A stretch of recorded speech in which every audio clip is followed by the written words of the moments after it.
Padma and Torsten are both sharing their lives in a very personal relationship kind of way. And at the same time, they're working together. They're training people in spiritual counseling, and Padma has a practice as a psychotherapist, Torsten as a healing practitioner. And they also give satsangs together. So they cover in what they do together, they cover the whole range from the very personal to the very to a being that's really not personal, or personal in a different way, personal in a kind of accidental way. I mean, they just happen to be Padma and Torsten giving satsang. And they also happen to have a relationship. So tell us in your experience, how is that? How is it to live this range of possibilities? From the very personal to the very beingness.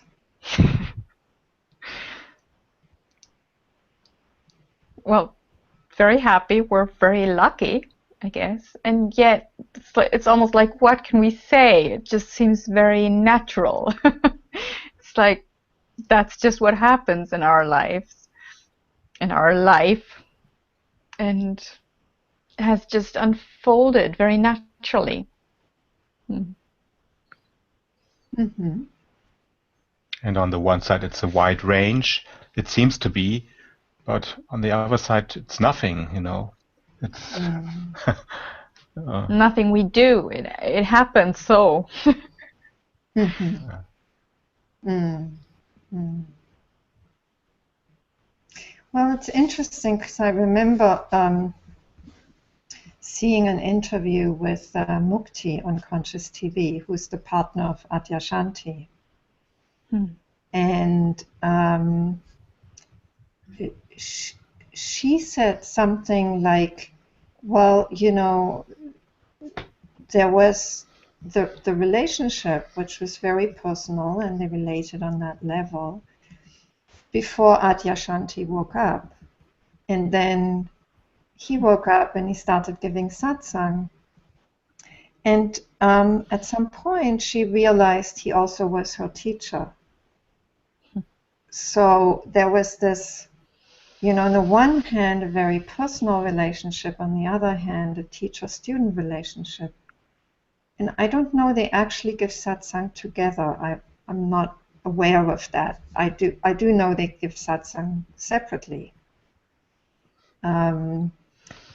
And in how she related that, there seemed to be something quite distinctly different about Adyashanti, being with Adyashanti at home and being with Adyashanti on retreat. And I don't know whether that was just a phase and whether that's how it was for them. I'm just wondering whether there are different modes that you get into, the very personal mode, and then a more kind of satsang mode or professional mode. I'm wondering too, but I'm starting to wonder that only now that you ask me.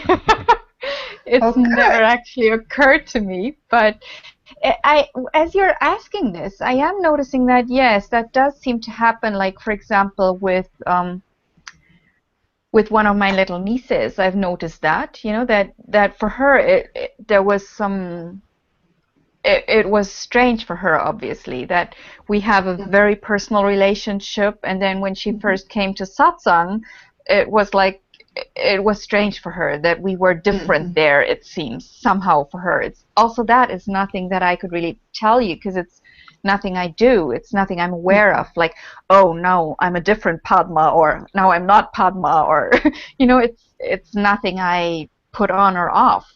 But I can just tell from her reaction that there seems to be something that's different.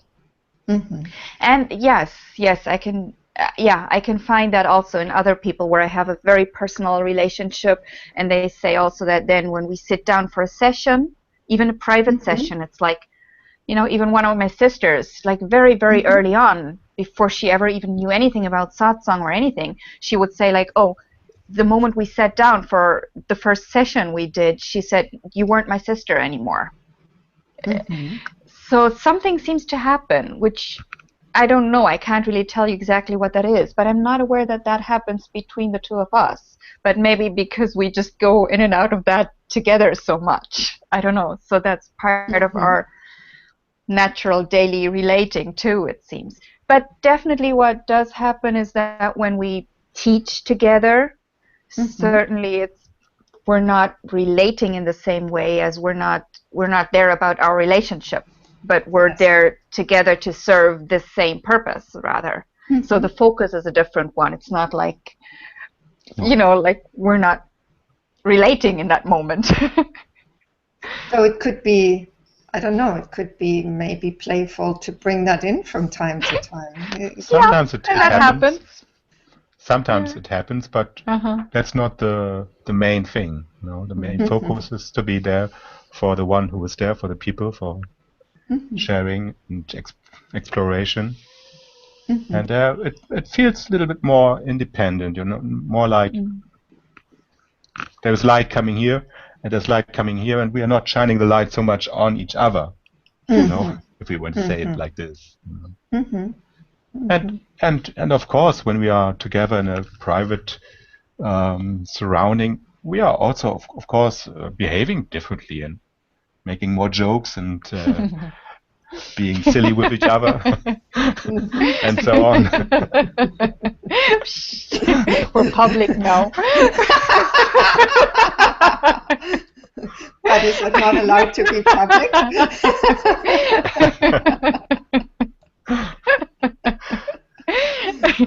No, I was just joking because you were saying we're having more fun or being more silly when we're private, but we are. Of course, I guess as most people would, right? I mean, it's like, and we can be quite silly and have fun also while being with others. But I can understand what Mukti maybe meant, because when we are in satsang or in this role, then the force is really in order to share the truth and not to stick together as a couple or something like this. Yes. Yeah. It's like Go ahead. This doesn't mean that we are cool or not connected in a way, but it's a different quality. Yeah, it's like I guess in some ways that's not even specific to couples, because we experience that also individually, in, like you say, Padma, in being with others in a very personal way. It kind of somehow, the chemistry is somehow different than when we're with others in this in this way that's really grounded in truth or love or stillness. And of course that's also there in the personal, but somehow maybe not so much in the foreground. It's there, but it's not as central. And maybe often it's confused personal connection, I think there is a difference. There can be a personal, transpersonal or unpersonal connection and being with each other, and there can be a focused on the personal and of wanting to have and wanting to play a role and so on, and then it feels different, very different. But it's also possible that there is a personal relationship and a field of a transpersonal love, I would say. Can you say a bit more about that?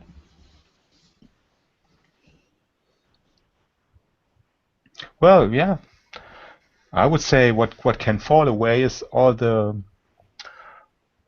this wanting, yeah, wanting the other to change, wanting something from it on the personal level, and demanding, and the expectations, and the getting lost at expectations, and the dramatization, and the guilt, and all this what is connected to the personal identification and the lack of love and wanting to have it in a relationship. When this comes into the relationship, it really gets confused, and often there is suffering in it. If this falls away, it gets conflictual also. Conflictful, yes. Yes. And when this falls away, there is a kind of more relaxed relationship, and more the ability to see each other and to receive love without wanting it. Or giving love without giving as a duty without or condition. something. Yeah. Yeah. As an obligation, or as a yeah.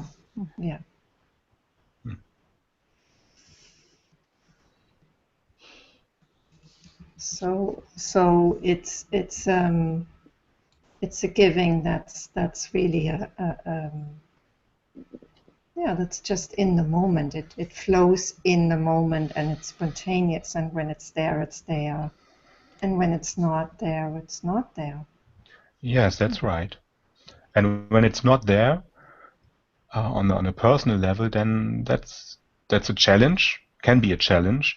But if you know that you are love yourself, then it's not such a big deal if the personal love falls away, or if the partner is not turning to you in a loving way or something. That's not as that has no impact.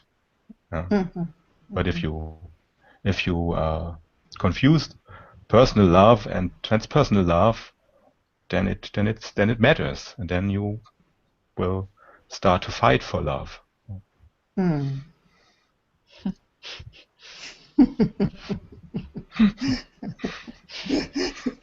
you want to add to that, Padma? No, I was just thinking that was funny in itself, to fight for love, right? I mean, Yeah. Who's gonna win?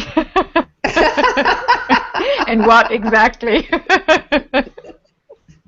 Yeah, but oftentimes, of course, that is the tragedy of like normal relating, right? That we end up fighting for love, which is just absurd in itself. Yes, and when we get it, it's not actually what we want, because what we want is the spontaneous, free-flowing love. Yeah. We don't want the love that's given because it's wanted. Yeah, it can't be fought for. It can't be gained as some token of victory of any kind. It's like, that's just not how it works. You just can't even claim it by right, or it's like, it's just too free to be able to do that. Actually, that's a really interesting aspect, because there's a lot of psychotherapeutic language that says, well, of course we have a right to be loved, and we have a right to be, this and that and the other, and love well, try claim it. One. And then there's a lot of self-help and relationship advice that's centered around getting the love that you really deserve. And how would you deserve love? It's like, and how would you claim it? How would you, can't be compelled? No. Can't be ordered. Yes. And But so the it's here. interest, It's like, and you don't, I would even say you don't need a right to be loved. You already are love. And that can be discovered. yes. So Padma, so the interesting question is, I mean, say you have a client who is totally in that way of thinking and, seeing life and what he or she wants from life.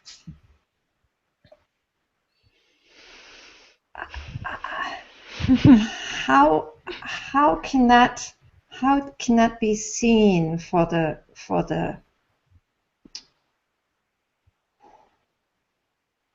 trap that it is? For the trap that it Well, is. well, first of all, certainly most people who would be caught in that trap would be able to recognize it as being a trap in noticing that it's not working, that you're not getting what you're wanting, that it's not fulfilled. So then they may even sometimes still insist on, and I know that for myself very well, I have to admit from my personal history, that I certainly was one of those clients who really was sure I needed to be loved. And I even have to confess that I still noticed, shockingly, horrifyingly noticed, had to admit that to myself, that I still had this, even when I already knew, like when I was already in satsang, and Eli had pointed that out to me and had confronted me with this question, which I wrote to you too, that he said, what if you never have a relationship again? And it was like, oh, okay. It's like, and still, and having heard and believing that, yes, we are love and it's about being love and not wanting and not needing love. But still, that was what was running my personal identity and fixation. And that was like the motivating force of my life, I would say, even, of needing to be loved. So I can very well relate to that trap and this disbelief, or this belief that you really need to be loved, and this not really being able to well, it's not about believing really, but not being able to discover the love that's already here, as long as you stay focused on needing to be loved, So from that background, I can very well understand that for somebody sitting right in that trap, it would maybe seem like a second best solution we could offer, but we really like that little trick that we've learned from some of our hypnotherapeutic teachers, that in that case, we can offer a second best solution maybe, which is, okay, maybe you can't get the love you deserve or you need, because it's just not possible. You just, too bad, but you just can't claim it. You can't force anybody to love you. It's just not working.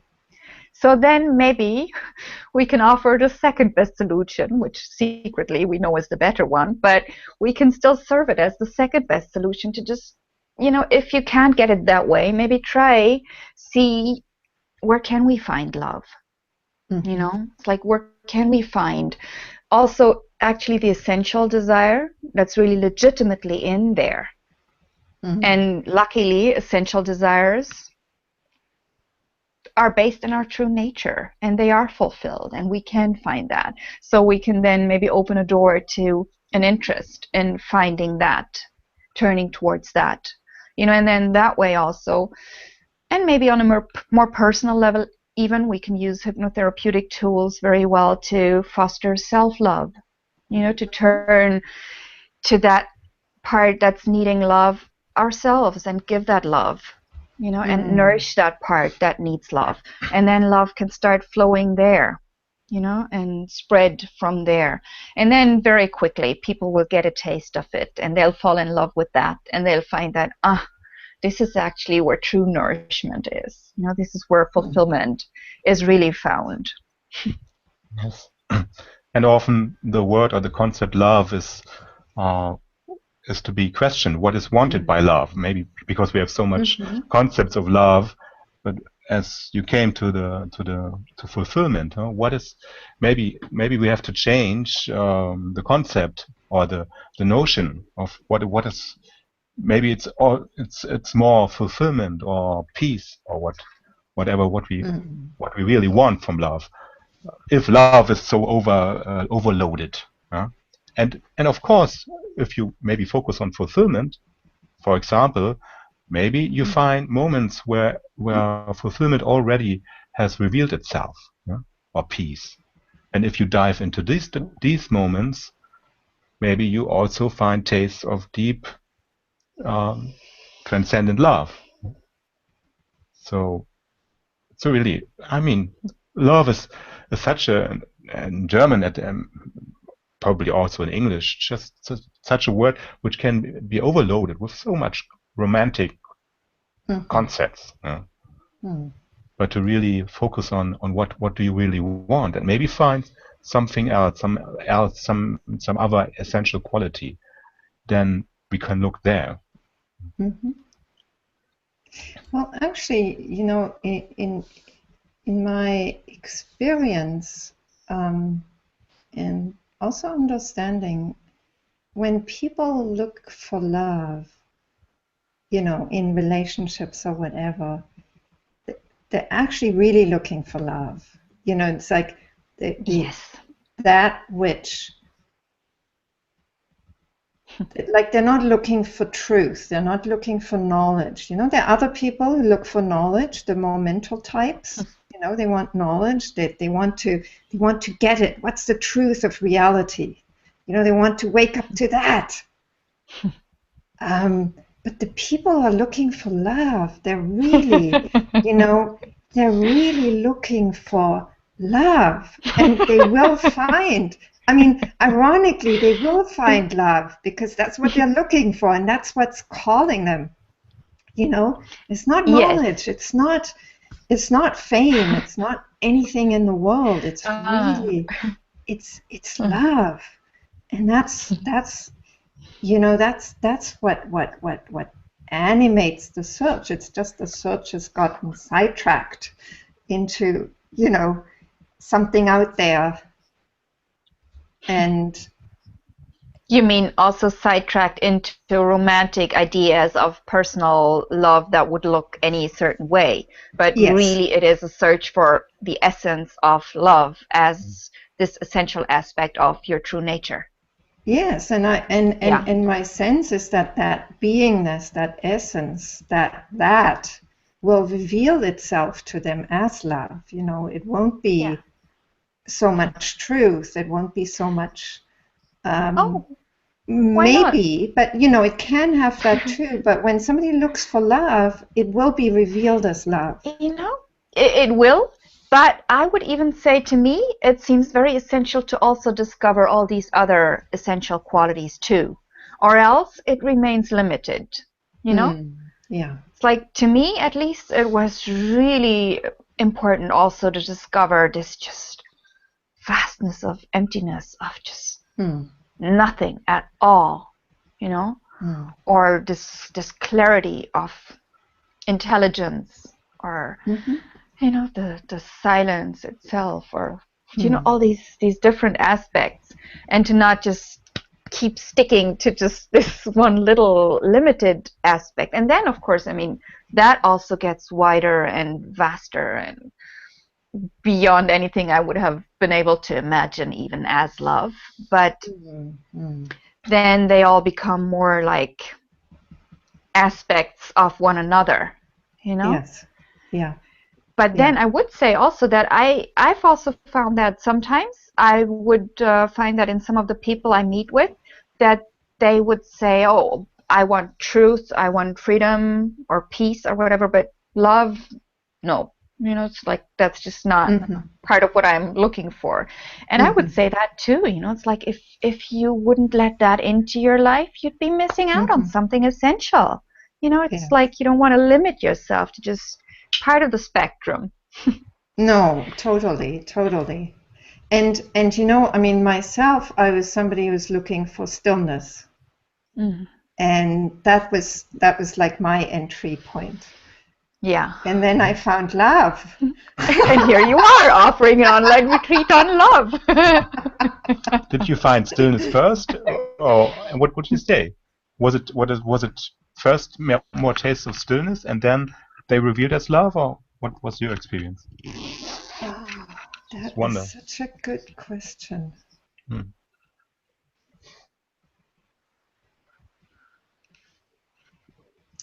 I'd say, it's an interesting question because I totally fell in love with Gangaji. So, I mean, the heart got blown open so widely. But I was still looking for stillness. I wasn't looking for love at that point. But funnily enough, I think it's the love that allowed the stillness to be found. But then, That's one possibility. but then I'd say for me it's both really. It kind of changes often from one to the other. It's like they really are very closely linked. And these days I'm very happily more dwelling in love because it's just so yummy.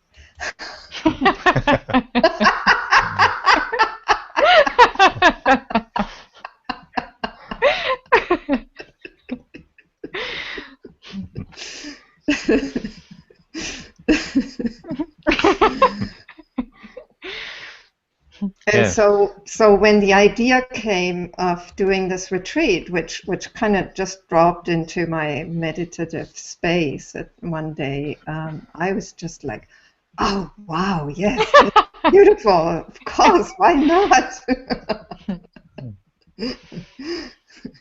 Yes, it's beautiful to focus on this essential quality, yes. And I would say what came to my mind as Padma spoke was words from Papaji, who said the bird of freedom flies with two wings. Yeah? One is jhana, one is bhakti, Yes. And if we say bhakti has a lot to do with love, open up to transcendent love, Absolutely. that's one wing, and the other wing is jhana, is discovering your true nature, is still silent awareness.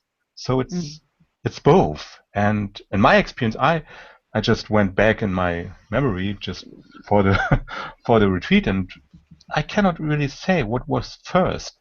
If there was more the taste of this stillness or more the taste of peace and love, I would say probably it was more I recognized the emptiness of everything, of myself, of the I. And it was not, the first tastes were not so much with love, I think. When I go back, I don't know. And memories change, you know. Yes, it's very changeable. Very changeable. We just make it up as we go along. Yeah. But also, just like you said, I think that these deep waves of deep love really maybe began or were opened through my love to the teacher, yeah, also to Gangaji, yeah. So that I saw you can love your teacher more than anything else, and then it opened up more. So in a way, one could maybe say the transpersonal love is a 360-degree love. It's just you're sitting in radiation, and it's spreading out in all directions to your teacher, to everyone, to every being, and to everything. So, but I would say these tastes of truth came for me after some other awakening experiences. So, and maybe sometimes it's first the love and then the jhana, and in the end they are one.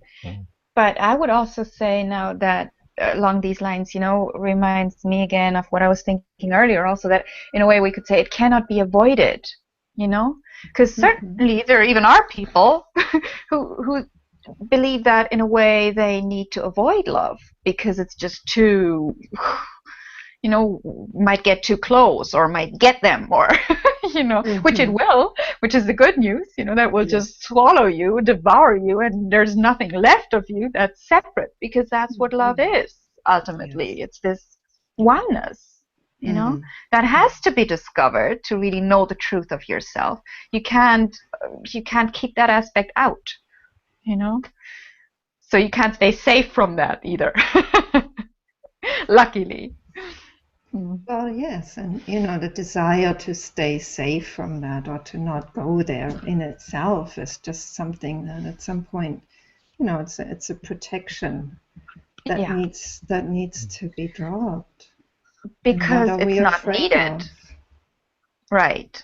Yeah, that has to be discovered, that there really is no separation anyway and nothing to be afraid of. But just that, as you described earlier on, I also thought it was so palpable, just this bliss as an aspect of love, you know? Mm, It's like mm, when we love, that's blissful, and when you give yourself to bliss, naturally you're full of love, right? mhm, You just love that. mm. And love just pours out, just spills Yes. over.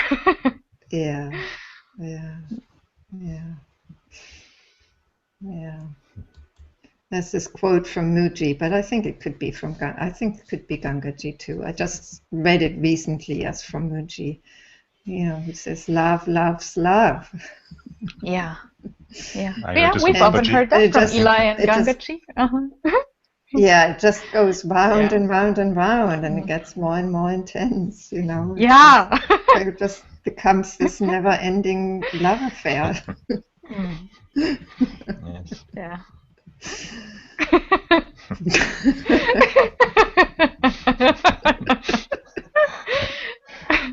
Even over the computer, yeah. That's right. It's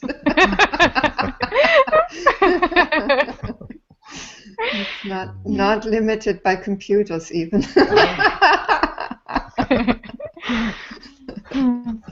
The NSA here's would be nice, huh? They might catch the bug too. Hello. Right, we could send some love viruses out into the NSA networks. Loving the NSA.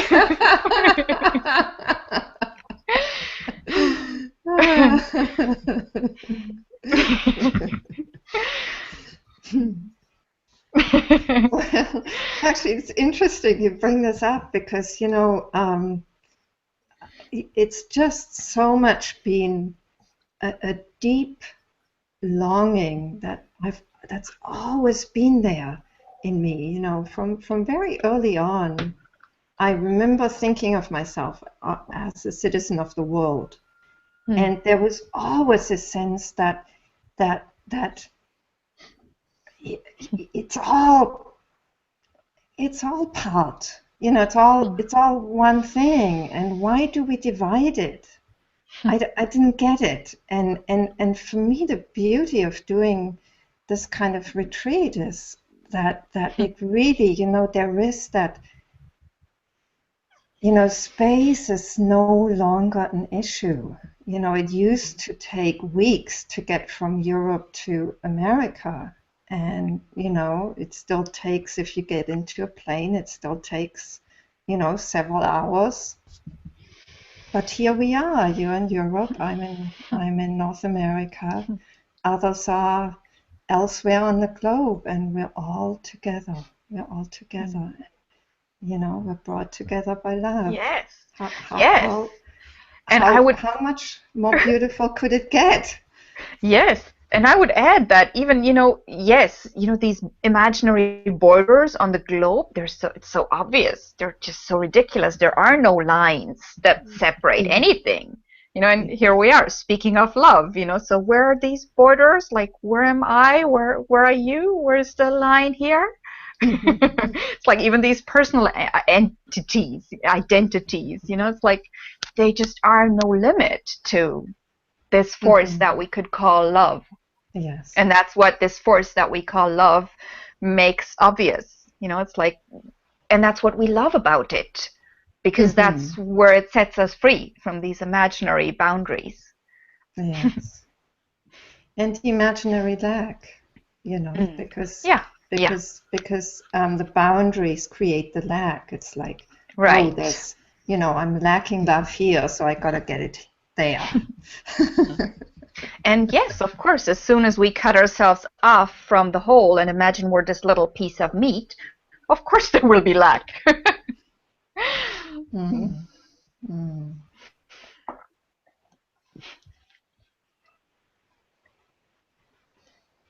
So, so what comes is to ask this question. I mean, it's obvious, and of course, you know,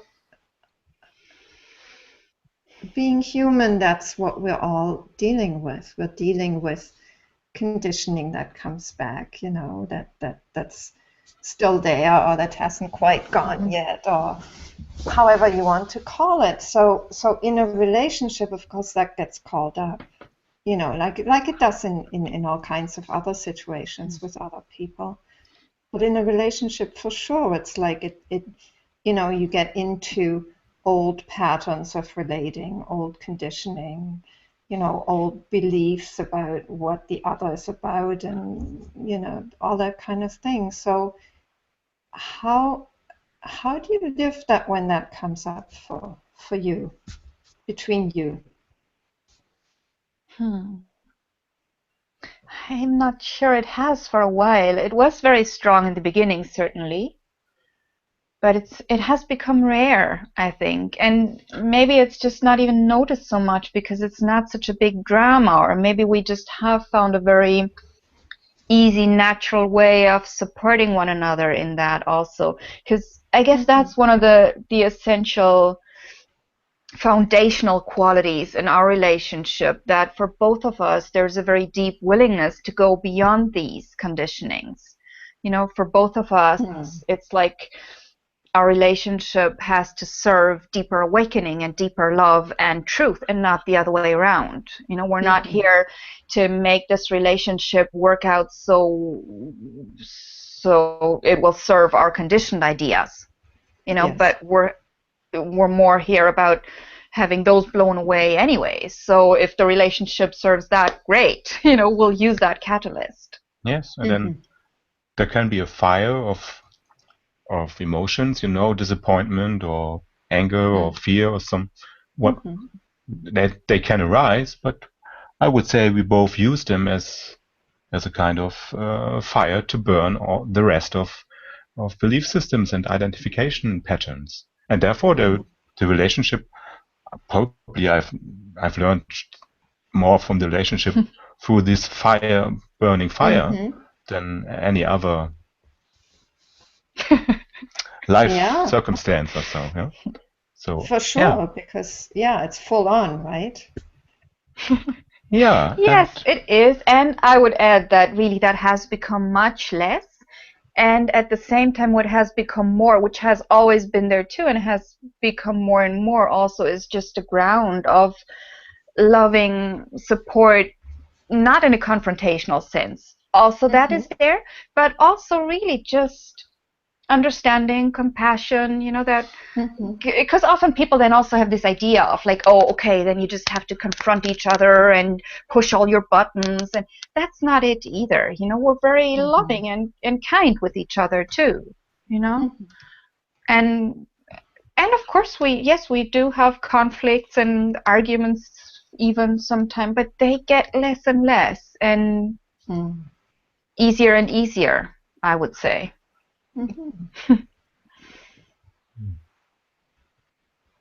Yes, and then they are not so taken so personal, you know. Yeah, and not so serious. It's like maybe over the years also, as we're getting older and settling in more, you know, it's like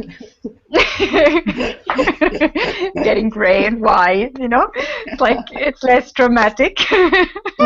But also as we're getting to know each other, and there's on that personal level also, certainly, you know, it's just like there's a trust, you know, that we know we're not going to just run away because of some little fight or something. So we can rely on that, and there's a calmness that comes in through that also, but also because of both of our willingness to not compromise love and truth and freedom for any false compromise, just to save the relationship or to save any of our personal ideas or needs, you know. Yes. And we have found that to be very trustworthy in ourselves and in each other, and very reliable. So, and in that we have found love, self, and life to be very reliable and trustworthy, more than our ideas of what it should be or what I need or how he should be to meet my needs and desires, you know. And this willingness to, I guess this willingness to be truthful with, what is conditioning? What is my idea of what should be happening, and what is real? What is true? This willingness to be in that truthfulness. It's like when you see that over and over in somebody else, that's what's trustworthy, right? Because that willingness is ultimately it's an expression of love, love for ourselves first and foremost. Love for love, love for truth, love for truth, love for life, love for what's real, and a willingness to let go of what is seen as not so real, and so that keeps bringing us together back in life, back in what is, and that's where we can always meet. So we could almost call that contagious too, It's like, and that's the way this relationship certainly has, for me, it has been very supportive that way too. Yes, because when one is in that seatedness in what is real, there's always an invitation for the other to join in that, isn't there? And so that gets very supportive. Yeah, absolutely. Yes, it is.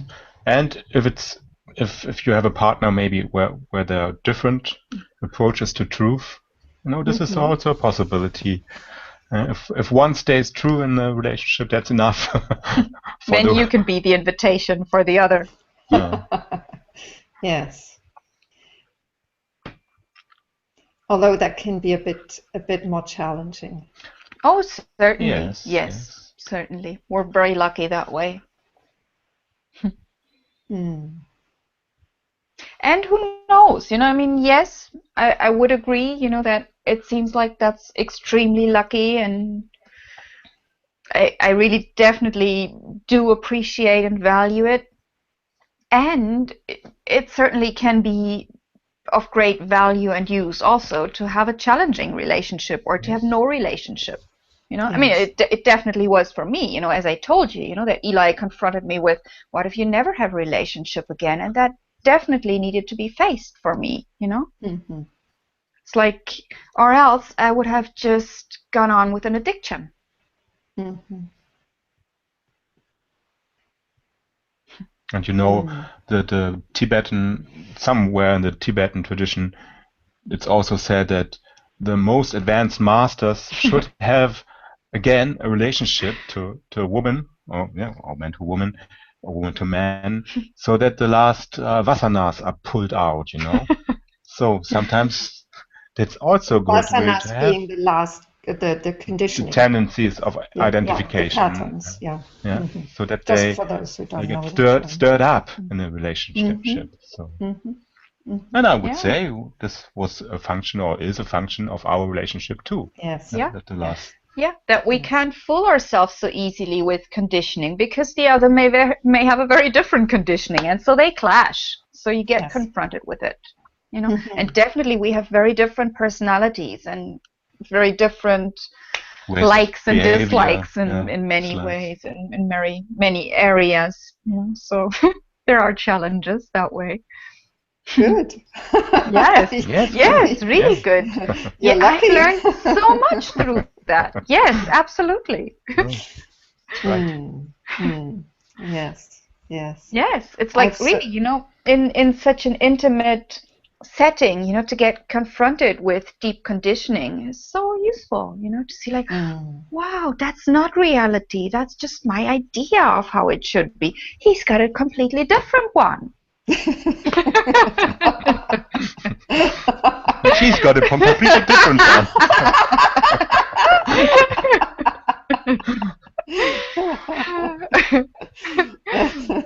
And when we both do not hold on to it, there is a new freedom and a new kind of creativity. Such a release, to get, that was just my idea. Yes. Yeah.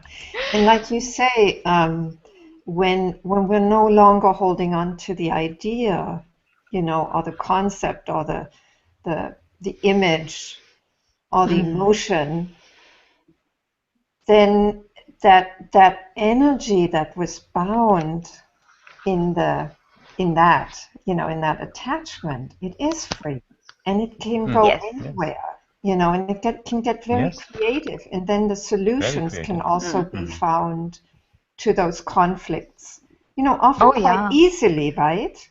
Because then it's obvious. I mean, when we're no longer kind of in our box. Yeah. It's there is this creative flow that happens, and that brings a solution, and I've certainly learned to trust that in my life, and in relationships that can throw up conflicts, like I'm not currently in a relationship, but I certainly have relationships in my life that are huge teachers for me, and who cares where it comes from? It's like, it's for me, it when there is conflict, there is an opportunity, always. And it doesn't have to have it doesn't have to have the form of a partnership or so. Everyone has relationship, and if it's with your pet at home or something, with the ground under your feet, Yes, anything. With the air you breathe. I mean, it can literally be anything. It can be the neighbors, it can be the clients, it can be the friends, it can be the parents, it can be the, children. I mean, children are huge teachers. Definitely. I don't have children, but I know that friends who do are hugely blessed.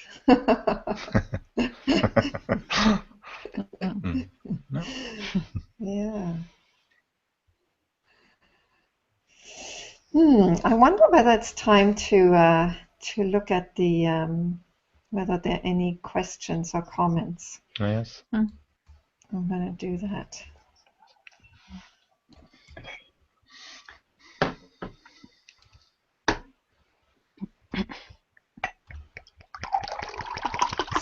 So let's see.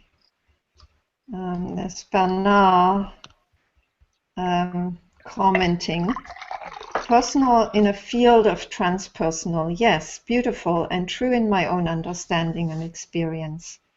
There's the personality personal, and there's a quality of personalness that being itself can manifest.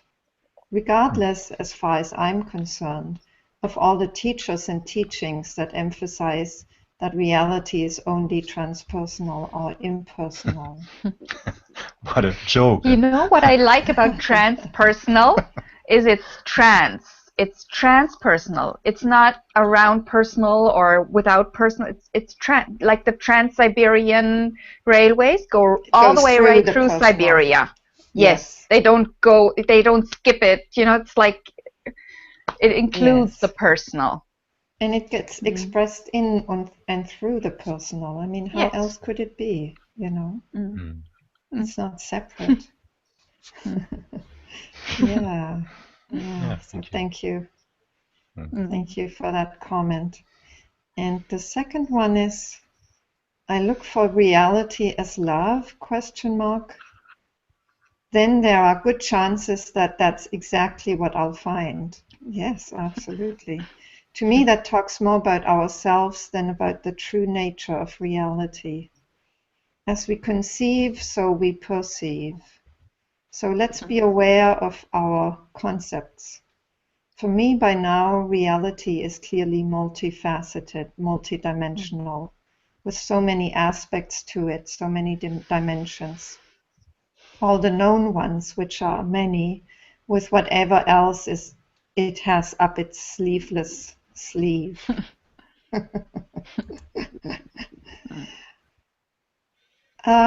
I guess, I'll answer that because I think he's commenting on what I said about looking for love.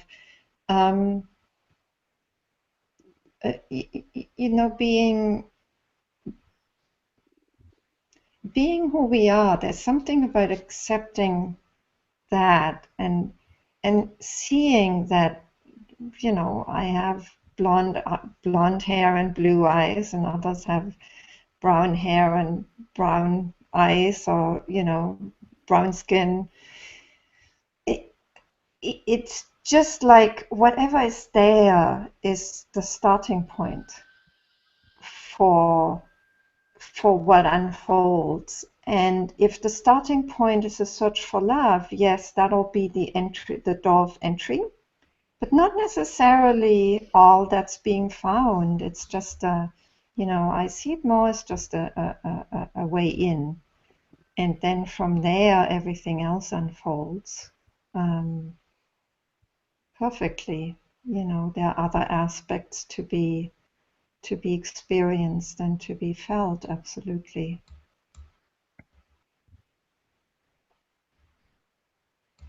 How would do you want to comment on that, Padma or Torsten? Well, I'm not sure, am I hearing this comment of that person you just read correctly, but it sounds to me also like there is like what I'm hearing in that also is this wanting to be real, wanting to be truthful about that, not just limiting our view to what we are looking for or what we are expecting. So I would really appreciate that. It's like, yes. And definitely we do have that capacity that we focus on something, and then that's what we perceive, that's what we find. And I guess that may be part of what I meant earlier on also, but as you also said, it's like, and then from there that door can open and we want to include all the other aspects too. I mean, that's in a way, that's like going with the personal, what's there at that level. If there is a search for love, then go with that. If there's a search for truth, go with that. If there's a search for stillness, perfect.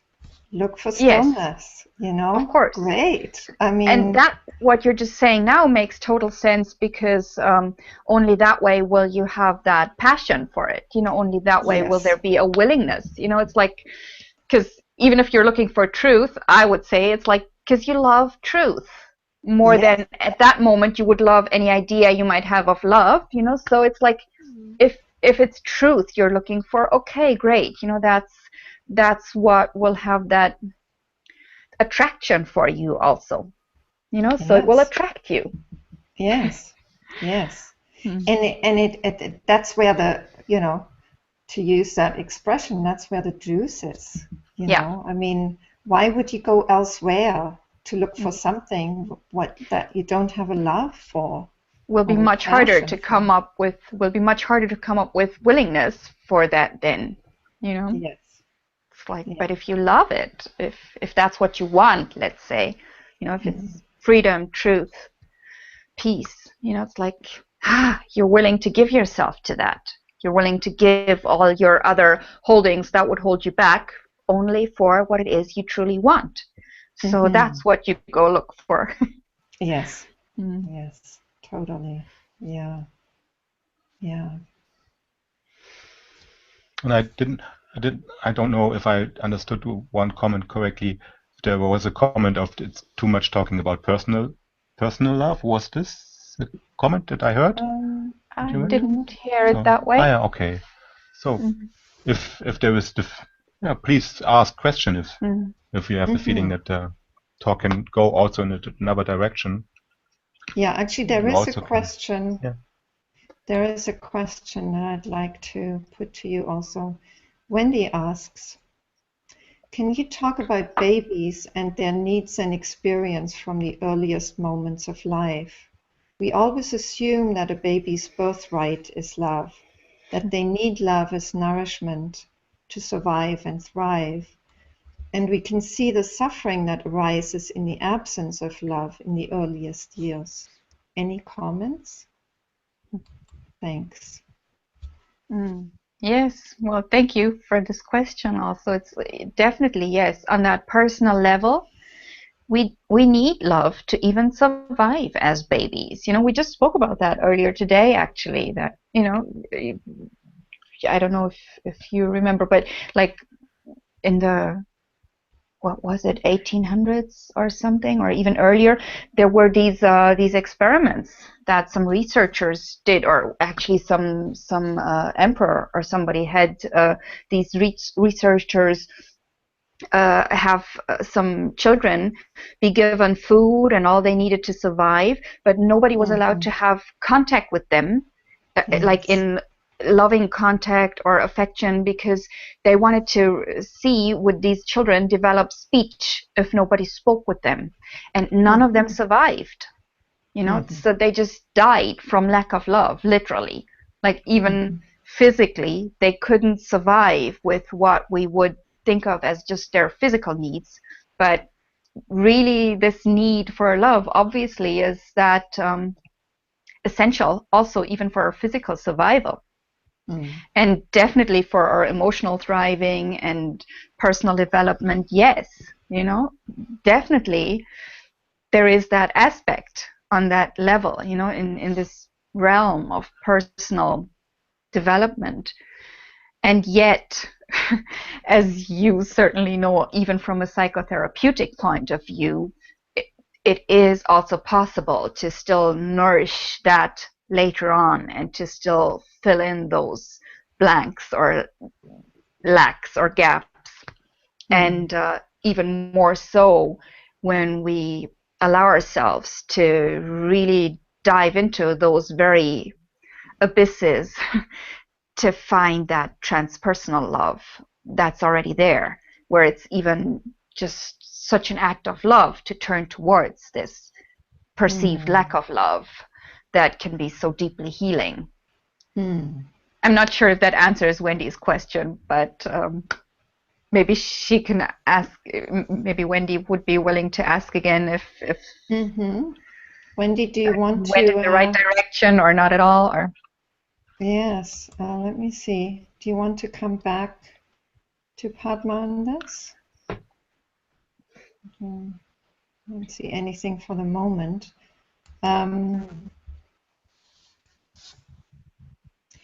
I think that brings up a question that maybe is interesting about the role of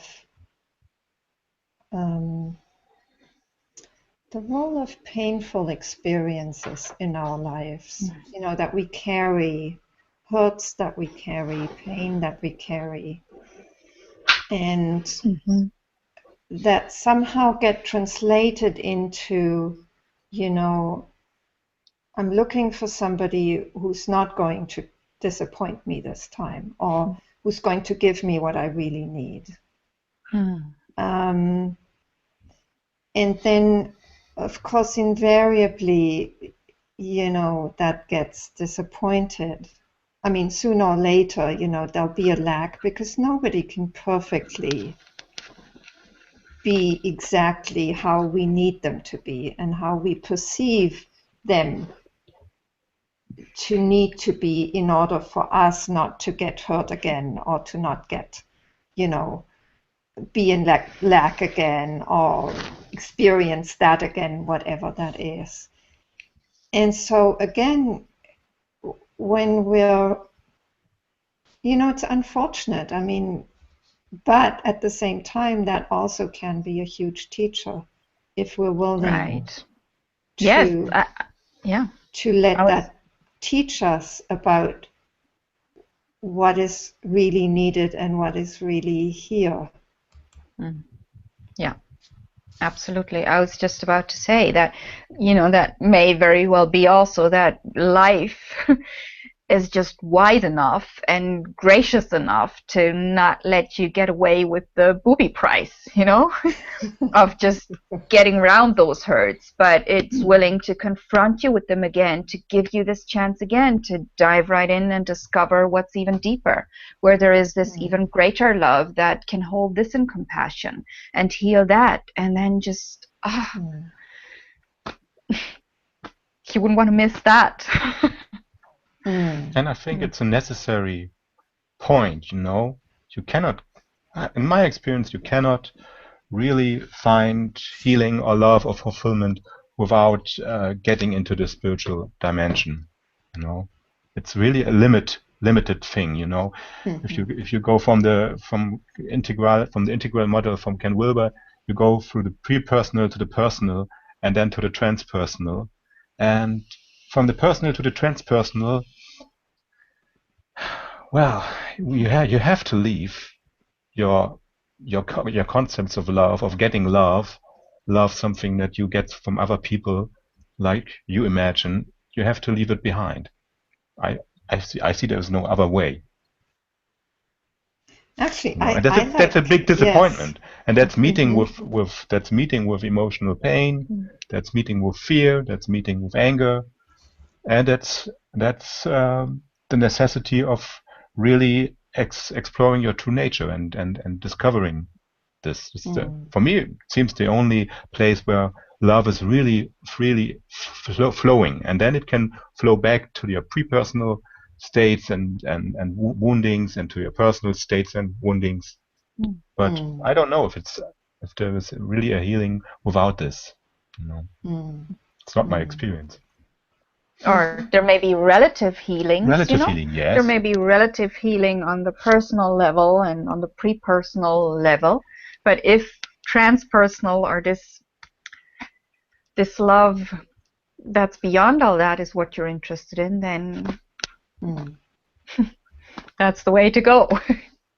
Yes. And maybe, I kind of these days, I'd say I hesitate to say you have to leave this behind, the personal, you have to put it aside. I'd say go right into it and you'll see that you can move through it. It's like that kind It's a of different way of saying. Yes. But not go into your concepts, not go into your belief patterns. That's endless. Yeah. I would say in my language, I would say yes. Go into the pain, go into the disappointment, and as a feeling, but That's not what as I meant, as yes. into the concepts. Or maybe not even go into it, but rather like be love, be here as love, and invite it all. It's like you can be here as you are, as yourself, and then it's all welcome. All the old woundings, you can just lovingly turn towards them. Well, sometimes when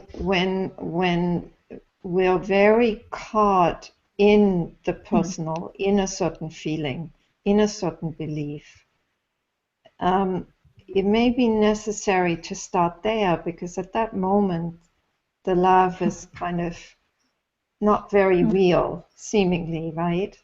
And so it can be more interesting to just say, okay, well, let me experience that fully.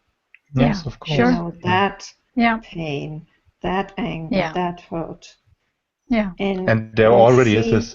Sorry. Yeah, go ahead. And there already is a kind of openness to when you say, "Oh yeah, let's just be with it." It's not a moving away. It's just maybe a small opening of love to the pain. Yes. Turning to it without judging it, and then yeah.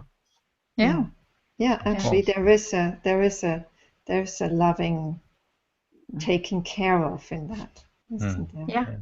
Yeah. Just that willingness to be there with the pain is an expression of love. Yes, it is. Yeah. And then there can be a transformation or going through and see that the pain actually is not separated from love. Yeah. I Yeah. think Well, most people have such experience when they really are maybe yes. sad and they really open their heart to it. Just being sad, somehow it turns into a sweet sadness and an overflowing heart. Most people have this experience, I think. Yes. Yes. Yes. The crucial choice is really that point where we turn towards it, we open to it instead of resisting it and fighting with it and wanting it to go away. Yeah.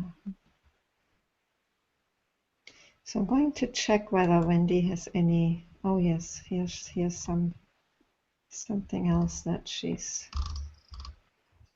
come back on. I think that is a very useful reply. Clearly, our so-called birthright of love is not provided in many, many instances.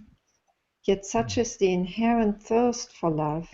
Children can experience and find love in many minute experiences that can somehow sustain them. Yeah, that's right. So true. Yeah, that may even be an animal or, Yes, totally, yeah. And then she says, like being in a desert and finding water in dewdrops. Yeah. Love can be found in the presence of a therapist too. Even Freud talked of love as the heart of psychotherapy. Ah. Huh. He did, huh? Huh. Yeah, I wasn't aware of that actually.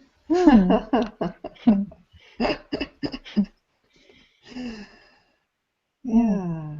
That's lovely to hear. Yes, it kind of, it kind of reveals a softer side to the stern, analytical psychoanalyst who sits like at the top of the couch and, you don't get to see them and, there's, yeah. But of course that can be an instrument of love in the sense that, things cannot be projected quite in the same way.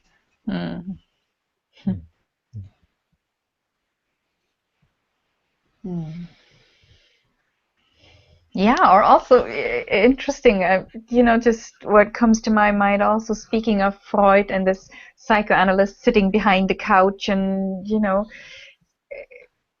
it's like how even that can be an expression of love. It's like being willing to step out of the relationship, in that case personally, to make yourself available as that empty space, as in service of love, rather than being in a personal relationship and it being about me. It's like that's also a face of love, that willingness to having it not be about me, being available to even be that empty space you can project anything onto as you like, as you need. Yes. Yes. It's a beautiful face of love, actually, I would say. Yeah, it's very interesting to see it that way. I'd never seen it that way. I'd always seen it as cold, but actually, it can have that connotation of just being totally impersonal. It's making yourself no available. person is there, no person is visible. Yeah. to the client who's there, meeting themselves, really, ultimately. Yeah.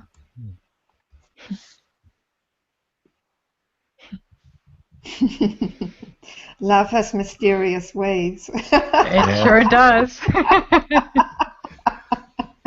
Sometimes the teacher slaps her onto the face, and that's an expression of love sometimes.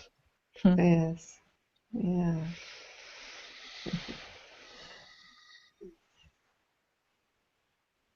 That's right. Even sometimes willing to appear unkind, willing to appear unloving.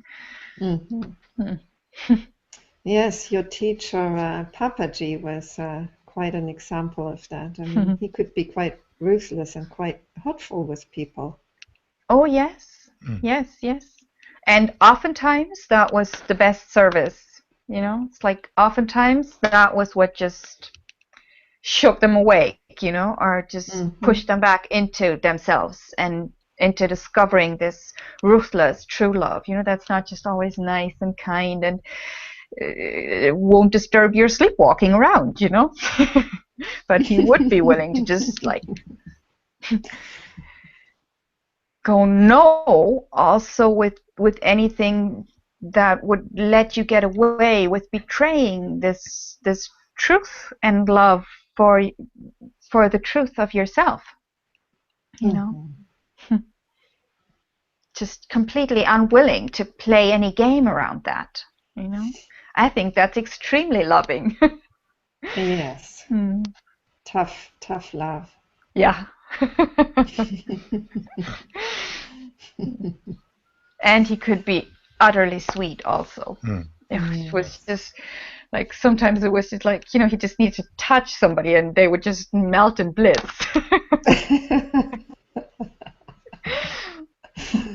Now here's a proposition. What was that? I didn't understand that one. I said, now here's a proposition. Here's a proposition. Sorry, here's any an translation. Offer. You know, like here's an offer. Like I'd go for that anytime. Yeah. Oh.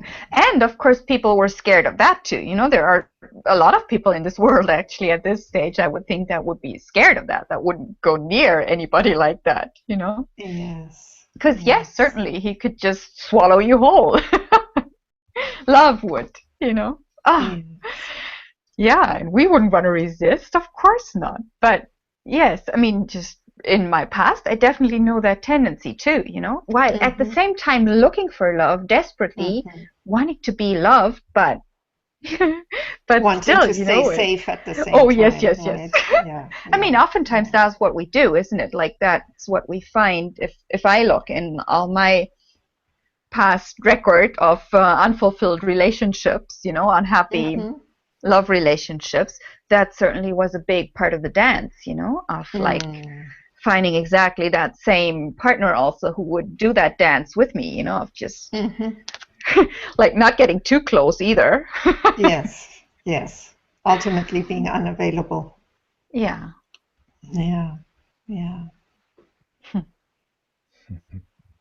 Well, but then, you know, it kind of comes to me as really the essence. In a way, it's like the essence of love, that looking for that melting, you know, for that melting into oneness. And at the same time, shying away from it because it is so scary. And everything in us protects against that. Everything, you know. Not quite everything. Not the quite conditioning, yes. The conditioning does. Part of it also longs for it, and part of it shrinks away from it and is scared. And that's that part that believes that you're this separate entity that needs to protect its imaginary boundaries, which, yes, love will not stop at, you know? Yeah. Which is, again, the good news. Love prevails. So I'm just going to have a last look at the YouTube thread.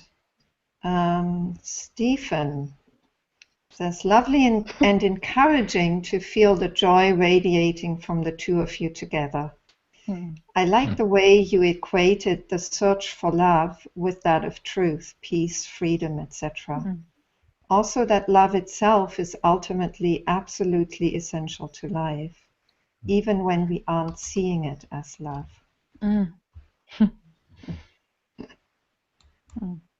Thank you.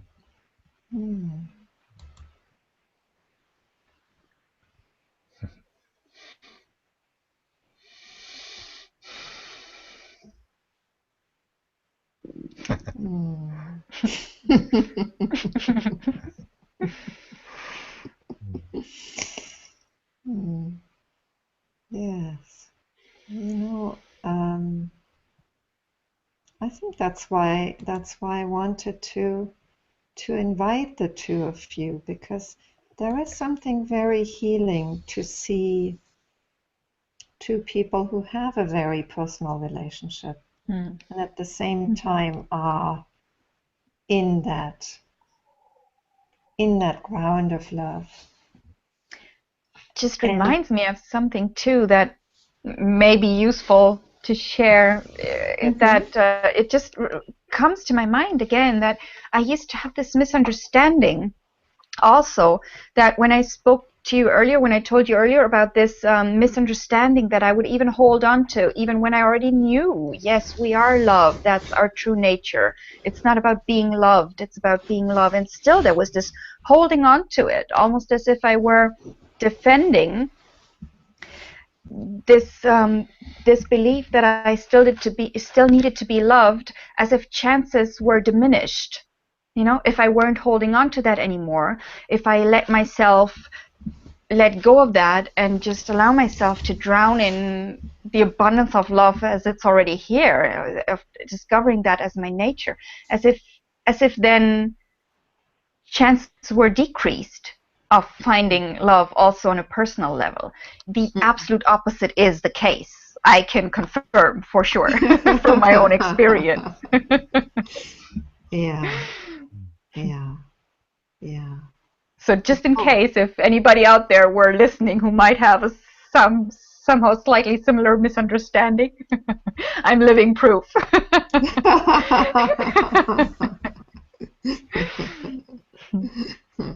Or, you know, this relationship certainly wouldn't even have happened before.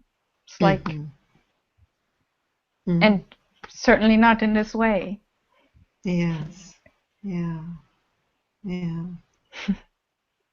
Well, I certainly, you know, I understand that also energetically. If you don't know the purity of that energy of love, and you're not able to be at home in that, how could you live that with somebody else? You know, it's not possible. And how could that come into your life? You wouldn't be open to it.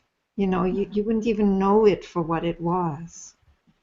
So it's like the opening has.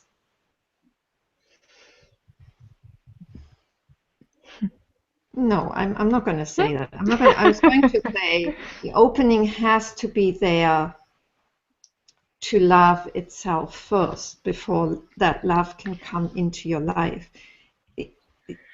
Not necessarily that way not either. necessarily, no. Let's not make that a condition either. But it can come into your life, and the relationship can be the place where you learn to open to that love. You know, that can be true too. So that's possible too. Yes. What do we know? It's However, just, I would say that chances are even easier or greater the other way around. You know, it's like if you're already at home and know yourself as love, and that's what you radiate, it's like more easily attractive to somebody who's living that too. You know, whereas if you're like holding back and looking for being loved, it's like more easily attracting that too. You know, so that's that level, that kind of game you're most likely to end up playing. And still, chances are, of course, you can discover love in that too. You know, why not? It's like it will find its way into any small little crack that there may be. Absolutely. And then there is the total independency of any relationship. If you look at Ramana, you know, he didn't have a relationship his whole life. You know? And what a fulfilled life. What an expression of love. Yeah. Yes. So. Yes. 360 degrees, as Torsten said, you know, just in love with the whole universe. Oh, he had very special relationships with animals. He did, didn't he? And his mountain, the mountain he totally loved. Arunachala. Yes. Yeah. Of course. Relationship with a cow.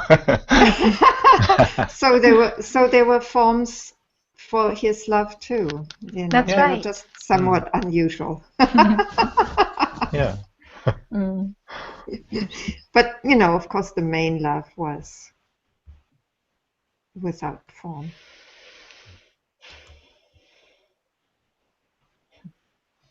Mm. Or embracing all forms. Mm. Yes, Yeah. yes, both, both. So I think that's a good place to come to an end. I mean, I'd love to continue, but I have another session coming up, Yeah. and I'd love to have a little break too. Sure.